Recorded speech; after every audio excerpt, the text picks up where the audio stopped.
प्रमुख साहब, प्रधान साहब, सरपंच साहब, सभी अधिकारीगण और ग्राम पंचायत के सभी सम्मानित आमजन, आज जो कैंप आपके यहाँ रखा गया है, व्यवस्थाएं आपके यहाँ देख के लग रहा है कि भामाशाह काफ़ी हैं और लोग काफ़ी खुले दिल से दान वगैरह करते रहे होंगे यहाँ। लेकिन आप लोगों के लिए जो कैंप है उसमें आप लोग सिर्फ हमें सुनने के लिए यहाँ नहीं आए हैं। आप लोगों को जो लाभ सरकार की स्कीम से मिल सकते हैं वो बताए भी गए होंगे, तो वो लाभ आप लें, इस सब के लिए कैंप लगाया गया है। हम सब इसलिए आए हैं कि आपको जो स्कीम्स हैं उनके बारे में, विभागों में क्या क्या योजनाएं हैं, उसमें क्या पात्रता है वो आपको बताएं और उससे आपको जो लाभ लेना है वो आप आज लाभ ले लें। अगर आज आप आवेदन करते हैं तो अगले 10 से 15 दिन में आपको लाभ मिलना शुरू हो जाएगा, या फिर आपने पहले कोई आवेदन किया हुआ है तो उसका लाभ आज आपको मिल जाए।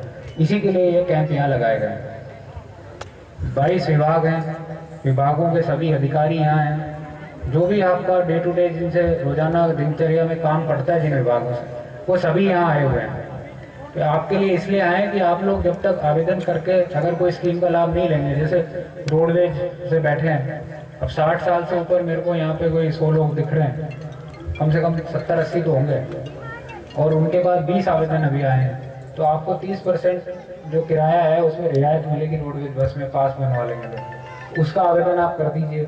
जीएसएस में आपको मेंबर बनना है तो उसका आवेदन कर दीजिए। बाद में शिकायतें आती हैं, लोग कहते हैं हमारा नाम नहीं जुड़ रहा, समिति में मेंबर बनना है, बन नहीं रहा, हमें लोन नहीं मिलता। तो ये जब जो आपको रोज रोज जो आप हमारे ऑफिस में आते हैं वो सब काम है, वो तो खैर आप आगे भी आते रहेंगे, लेकिन आज तक के जो काम है वो तो आज आप निपटा लें। इसी के लिए कैंप लगाया गया है। आपको सुबह से सारी स्कीम्स के बारे में, योजनाओं के बारे में बता भी दिया गया होगा। और अगर कोई आपके यहाँ जो उपस्थित लोग हैं, इसके अलावा भी अगर गांव में कोई ऐसे लोग हैं आसपास की ग्राम पंचायत में जिनको किसी योजना का लाभ मिल सकता है, तो यहाँ उपस्थित लोगों की और जो पढ़े लिखे लोग हैं उनकी जिम्मेदारी है कि उनको बताएं, गांव के जनप्रतिनिधि हैं उनको बताएं ताकि उनको भी इसका लाभ मिल सके, ये भी इंश्योर करें। जैसे मुख्यतः अगर मैं एक दो विभागों के बारे में बताऊं, बाकी तो सभी विभागों ने बताया होगा। जैसे भूमि से संबंधित, जमीन से संबंधित जो आपके मैटर होते हैं उसके लिए आपको काफ़ी चक्कर काटना पड़ता है। आपको तहसील एसडीएम ऑफिस में जाना पड़ता है, बार बार चक्कर काटने पड़ते हैं, बंटवारे कराने के लिए, नाम में छोटी शुद्धि कराने के लिए। और प्रोसेस, उसकी प्रक्रिया ऐसी है कि उसमें समय लगता है, वकील आपको करना पड़ता है, उसमें साक्ष्य होते हैं, जवाब देते हैं, साक्ष्य होते हैं, बहस होती है और प्रोसेस में टाइम लग जाता है। लेकिन अगर आप कोई फैसला अपना सहमति से कराना चाहें या नाम शुद्धि वगैरह के जो छोटे प्रकरण हैं, सीमा ज्ञान पत्थरकड़ी के प्रकरण हैं, वो आज ही यहाँ पे निपटाए जा रहे हैं। जो आपके शामलाती खाते होते हैं उससे आगे जब परिवार बढ़ता है तो विवाद बढ़ते हैं। अगर उसका बंटवारा आप करा लें, अलग अलग अपने खाते अलग अलग करा लें, तो आपके आगे आने वाले विवाद खत्म हो। आप अगर सहमति से बाद में तहसील में कराने जाते हैं तो डॉक्यूमेंट वगैरह तैयार करने के लिए आपको वकील या किसी की हेल्प लेनी पड़ती है, उसमें आपका पैसा खर्च होता है। अगर सहमति से नहीं जाते हैं तो एसडीएम कोर्ट में आपको दावा लगाना पड़ता है, उसमें प्रोसेस में टाइम लगता है, पैसा खर्च होता है, तारीखें लगती हैं। कई बार वकील नहीं आता है, कई बार सामने वाली पार्टी नहीं आती, कई बार आप नहीं पहुंचते हो, कभी एसडीएम बाहर होता है, तो सालों मुकदमे चलते रहते हैं। तो ये सब जो काम है वो आज आप करा सकते हैं, इसी के लिए कैंप लगे हैं। कैंप का पूरा फायदा आप लोग लें और यहाँ पे जो उपस्थित लोग हैं उसके अलावा भी गांव में अगर कोई लोग हैं जिसको इसका फायदा मिल सकता है तो उसको भी इसके बारे में बताएं।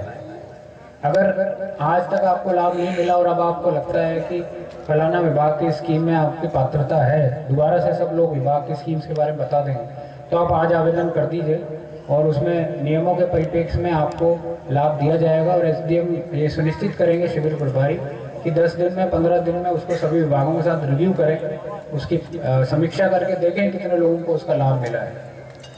तो ऐसा नहीं है कि आज नहीं मिला और आपने आवेदन कर दिया तो वो कहीं साइड में डाल दिया जाएगा, उसको भी लगातार उसकी समीक्षा की जाएगी। तो अब किसी का कोई काम बचता है तो उसका भी आवेदन दे दीजिए, क्योंकि यहाँ पे सिवाई तक जमीन की कमी है, इसलिए आबादी विस्तार और उसके लिए कुछ एक ही प्रकरण बन पाया है। पट्टे भी कुछ, क्योंकि लोग अलग अलग ढाणियों में रहते हैं, एक जगह इकट्ठे नहीं रहते हैं, तो उसकी वजह से पट्टे भी कुछ कम हुए हैं।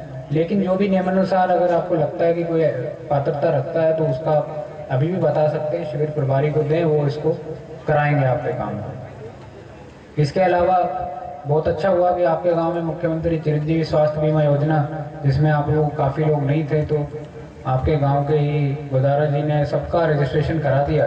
तो अब इसको आपको काफ़ी लाभ मिलेगा। जब आप बड़े हॉस्पिटल्स में जाएंगे, बाड़मेर, बालोतरा या जयपुर, जोधपुर, तो उसमें भी आपको 5 लाख रुपए तक का फ्री इलाज मिलेगा।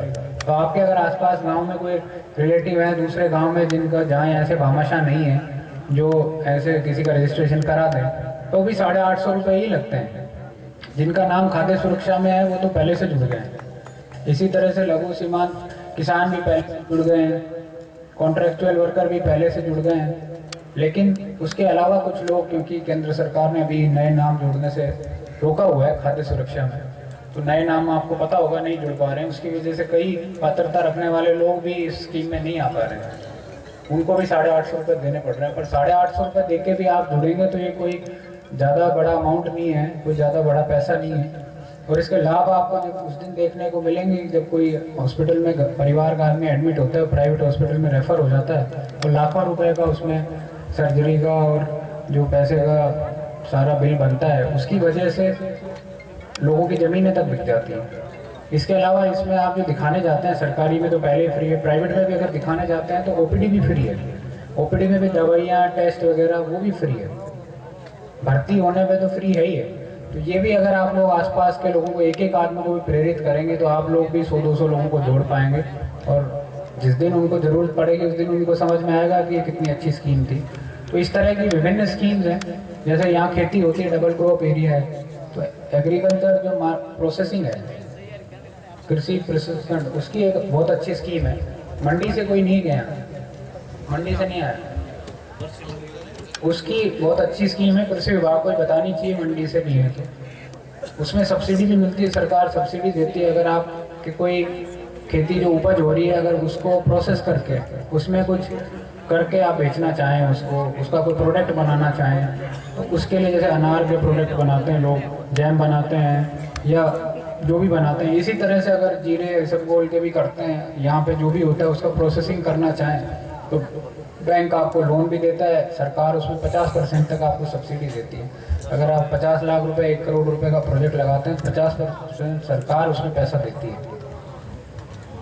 इसके अलावा उसमें भूमि का जो कन्वर्जन होता है, रूपांतरण, वो करवाने की ज़रूरत भी नहीं है आपको एक सर्टेन एरिया तक। तो ये सब स्कीम्स हैं जिसके बारे में अगर आपको जानकारी मिलेगी तो आप भी उसका लाभ लेंगे। जानकारी आपको दी गई होगी।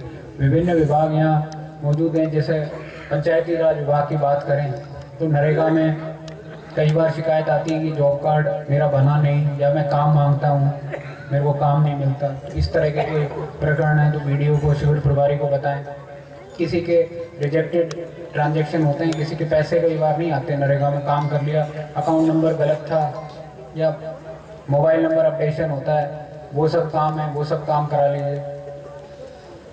तो विभिन्न काम है। जैसे आपके प्रधानमंत्री आवास है, उसमें नई सैंक्शंस भी जारी हो रही हैं। उसके अलावा पुराने जो रुके हुए थे उसकी कोई अगर कंप्लीशन हो गया है एक सर्टेन लेवल तक का, तो उसकी किस्त जारी कर रहे हैं। किसी को पेंशन, पालनहार, विभिन्न जो समाज कल्याणकारी स्कीम है राज्य सरकार की, उसमें अगर किसी को लाभ मिल सकता है।